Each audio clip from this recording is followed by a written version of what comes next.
नमस्कार, जय हिंद। स्वागत है आप सभी विद्यार्थियों का आपके अपने यूट्यूब प्लेटफॉर्म उदय एजुकेशन में। आज के इस वीडियो में लेके आया हूँ वार्षिक परीक्षा सत्र 2024 की दृष्टि से इम्पोर्टेंट कक्षा 6 का विज्ञान विषय का पेपर, जो कि इस बार आपके आने वाले वार्षिक परीक्षा की दृष्टि से अति महत्वपूर्ण रहने वाला है और आप सभी विद्यार्थियों के लिए वरदान साबित होने वाला है। विद्यार्थियों, ये पूरा का पूरा पेपर मैं उत्तर सहित लेकर आया हूँ ताकि आप जैसे लाखों विद्यार्थियों को फायदा हो सके और इस बार आप वार्षिक परीक्षा में अच्छे अंकों के साथ में उत्तीर्ण हो, हमारा यही प्रयास है। और इसीलिए पूरा का पूरा पेपर मैं उत्तर सहित लेकर आया हूं और इनमें से ज़्यादातर प्रश्न आपके एग्जाम में सीधे ही पूछे जाएंगे। तो आप सभी विद्यार्थियों से निवेदन रहेगा, वीडियो को अंत तक देखिएगा, वीडियो को लाइक, और अभी तक आपने उदय एजुकेशन यूट्यूब चैनल को सब्सक्राइब नहीं किया है तो विद्यार्थियों चैनल को सब्सक्राइब कर लीजिएगा। ये बिल्कुल फ्री है, आपका अपना चैनल है, यहाँ पे आपको अच्छे से तैयारी करवाई जाएगी। तो आप सभी चैनल को सब्सक्राइब कर लीजिए। चलिए बढ़ते हैं पहले प्रश्न की ओर। पहला प्रश्न है, निम्नलिखित में से किस पदार्थ में द्युति चमक नहीं पाई जाती है? इनमें से कौन सा पदार्थ है जिसके अंदर चमक नहीं पाई जाती है? तो इसका सही आंसर क्या होगा? ऑप्शन नंबर ब, लकड़ी। विद्यार्थियों, लकड़ी के अंदर है वो चमक नहीं पाई जाती हैं, बाकी लोहा, तांबा और चांदी में पाई जाती हैं। तो अपना ऑप्शन नंबर ब रहेगा इसका सही आंसर। बढ़ते हैं अगले प्रश्न की ओर। अगला प्रश्न, प्रश्न संख्या 2, पौधे का कौन सा भाग मिट्टी के अंदर होता है? तो इसका सही आंसर होगा ऑप्शन नंबर अ, जड़। जड़ है वो मिट्टी के अंदर होती है। बढ़ते हैं अगले प्रश्न की ओर। कॉकरोच में कितने जोड़ी पैर होते हैं? तो विद्यार्थियों, इसका सही आंसर होगा 3 जोड़ी पैर होते हैं। कॉकरोच में कितने जोड़ी पैर होते हैं? 3 जोड़ी, ठीक है ना। तो ऑप्शन नंबर स रहेगा इसका सही आंसर। विद्यार्थियों, वीडियो को पूरा देखना है तभी आपको समझ में आएगा। अगला प्रश्न है, निम्न में से निर्जीव है। निर्जीव का मतलब है जिसके अंदर जीव नहीं पाया जाता है। तो इसमें हो जाएगा निर्जीव जल। ऑप्शन नंबर अ रहेगा इसका सही आंसर। बाकी शत्रक, कीट और काई ये सारे के सारे सजीव हैं, जबकि जल है ये निर्जीव होता है। और अब सर का अंतिम प्रश्न है, 1 सेंटीमीटर में कितने मिलीमीटर होते हैं? तो इसका सही आंसर होगा ऑप्शन नंबर अ, 10 मिलीमीटर होते हैं। तो ऑप्शन नंबर अ रहेगा इसका सही आंसर। बढ़ते हैं अगले प्रश्न की ओर। प्रश्न संख्या 6, रिक्त स्थान की पूर्ति कीजिए, यानी खाली जगह को भरना है। तो यहाँ पे देख सकते हैं सभी में खाली जगह किस प्रकार की आएगी, आराम से इस प्रश्न को आप पढ़ सकते हैं। अगला प्रश्न है प्रश्न संख्या 7, नीचे दिए गए कथन को सत्य और असत्य बताना है। जैसे कि पहला है, तेल जल के साथ में मिश्रणीय है। ये असत्य है, क्योंकि तेल है वो जल के साथ में मिश्रणीय नहीं है। क्यों? क्योंकि वो मिलता ही नहीं है ना, वो ऊपर तैरता है, क्योंकि तेल हल्का होता है जबकि जल है वो भारी होता है। तो ये असत्य हो जाएगा। उसी तरह से दूसरा देखिए, पत्तियां वाष्पो उत्सर्जन क्रिया द्वारा भोजन बनाती हैं। गलत, क्योंकि पत्तियां हैं वो प्रकाश संश्लेषण से भोजन बनाती हैं। किससे बनाती हैं? प्रकाश संश्लेषण से। तो ये असत्य हो जाएगा। पुष्प के केंद्र में स्थित भाग को स्त्री केसर कहते हैं। बिल्कुल सही बात है। पुष्प के केंद्र में जो भाग होता है ना उसको स्त्री केसर कहते हैं। क्या कहते हैं? स्त्री केसर। एक होता है पू केसर, वो भी आपको ध्यान रखना है। अगला है, तना जल का संवहन करता है। बिल्कुल सही बात है। तना यानी जो गोड होता है, पेड़ का तना होता है, वो जल का संवहन करता है, यानी जो पेड़ के अन्य भाग है वहां तक जल को पहुंचाता है। सही है। और प्रकाश संश्लेषण में जल व ऑक्सीजन का उपयोग होता है। असत्य, क्योंकि प्रकाश संश्लेषण है उसमें जल और ऑक्सीजन का उपयोग कहाँ होता है? वो तो डायरेक्ट प्रकाश से ही प्रकाश को लिया जाता है, तो उसमें जल की आवश्यकता ही नहीं होती है। चलिए अगला प्रश्न है प्रश्न संख्या 7, खरपतवार क्या है?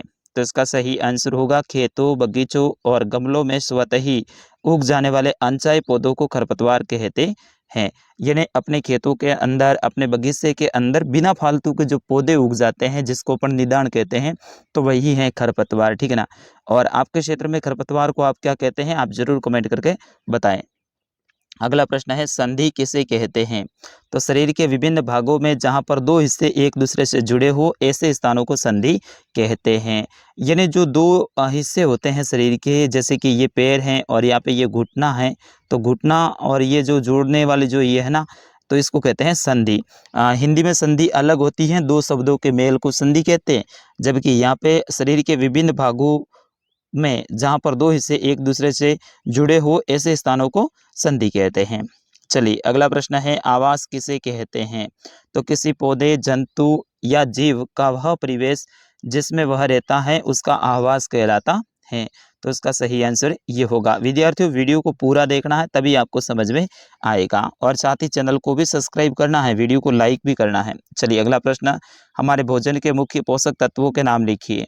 तो हमारे भोजन के मुख्य पोषक तत्व कार्बोहाइड्रेट, प्रोटीन, वसा, विटामिन और खनिज लवण होते हैं। ध्यान रखना है कौन कौन से होते हैं, कार्बोहाइड्रेट, प्रोटीन, वसा, विटामिन और खनिज लवण। इसके अतिरिक्त हमारे भोजन में रुद्राक्ष यानी आहारी रेशे तथा रुक्षांश यानी आहारी रेशे तथा जल भी होते हैं, जो हमारे शरीर के लिए आवश्यक होते हैं।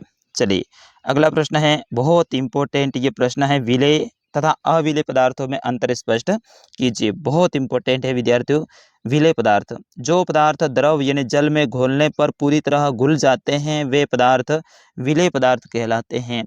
यानी जल के अंदर डाला और वो थोड़ी देर में आप देखोगे तो वो जल के अंदर मिक्स हो जाएंगे यानी घुल जाएंगे, तो ऐसे पदार्थ को अपन क्या कहेंगे, विलेय पदार्थ। जैसे कि नमक, चीनी, सिरका, नींबू का रस आदि विलेय पदार्थ हैं। अब अविलेय पदार्थ की बात करें, जो पदार्थ किसी भी प्रकार के द्रव में नहीं घुलते हैं वे पदार्थ अविलेय पदार्थ कहलाते हैं। जैसे कि बालू, रेत, चौक पाउडर, लकड़ी का बुरादा आदि अविलेय पदार्थ के उदाहरण हैं।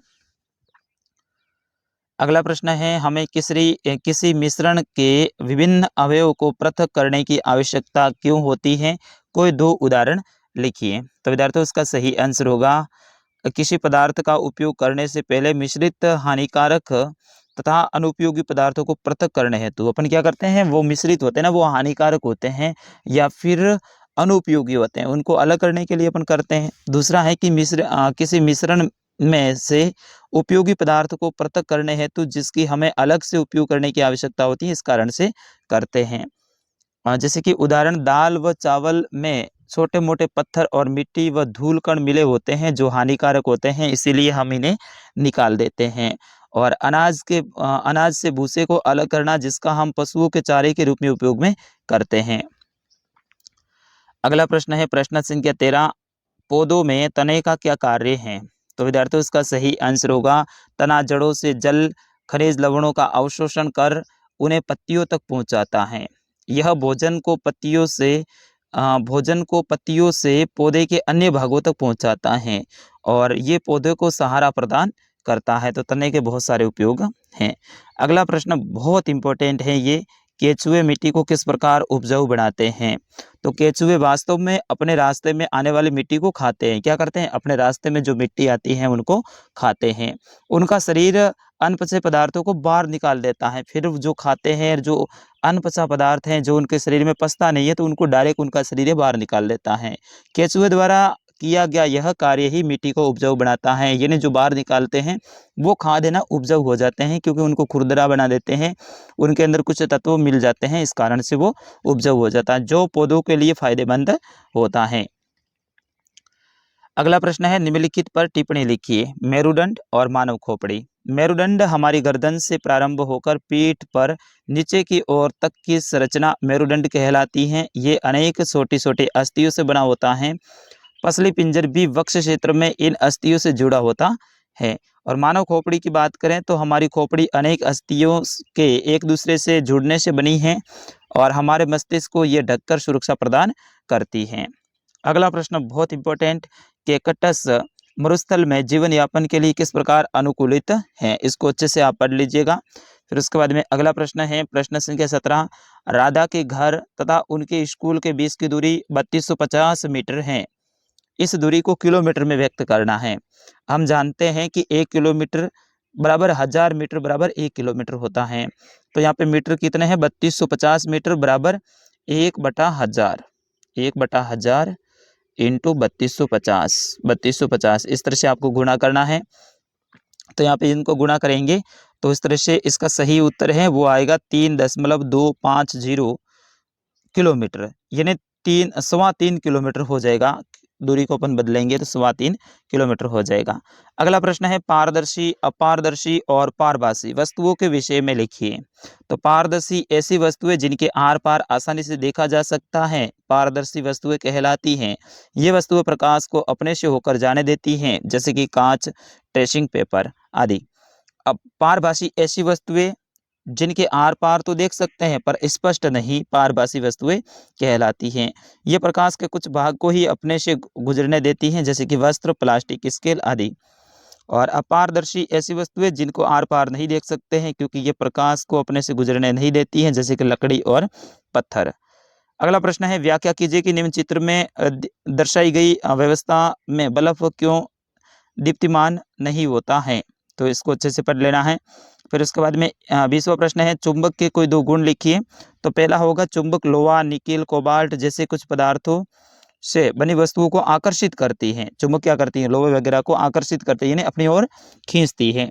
दूसरा है, स्वतंत्रता पूर्वक लटकाने पर यह उत्तर दक्षिण दिशा को भी निर्देशित करती है। और अंतिम प्रश्न है, वायु के संगठन क्या है। तो वायु अनेक गैसों का एक मिश्रण है, जिसके 99% भाग में मात्र 2 गैसें नाइट्रोजन और ऑक्सीजन पाई जाती हैं।